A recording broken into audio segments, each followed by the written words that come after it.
যে যে রান্নাবাহারে সবাইকে স্বাগতম। আজকে মাছের টক বানিয়ে দেখাবো। বীরভূম, বর্ধমান, বাঁকুড়া জেলার একটা প্রসিদ্ধ রান্না।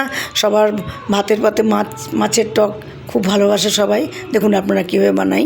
মাছ নিয়ে এসে বেশ বড় সাইজে, সেগুলো কেটে ধুয়ে নুন হলুদ মাখিয়ে রেখেছিলাম।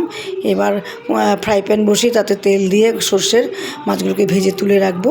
আগে থেকে তেঁতুল ভিজিয়ে রেখেছি গরম জলে, যাতে তার কাঠটা তাড়াতাড়ি বেরিয়ে আসে।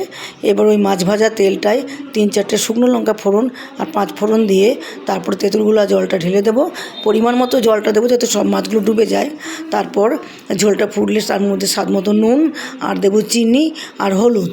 এবার ফুটে উঠলে মাছগুলোকে দিয়ে ঢাকা দিয়ে দেবো। মাছ সেদ্ধ হয়ে গেলে তারপর নামিয়ে দেখুন মাছের ঝোল রেডি। গরম ভাতে মাছের টক খেতে তো অসাধারণ লাগে। আপনারা বানাবেন, বানিয়ে কেমন হয়েছে অবশ্যই আমাকে জানাবেন।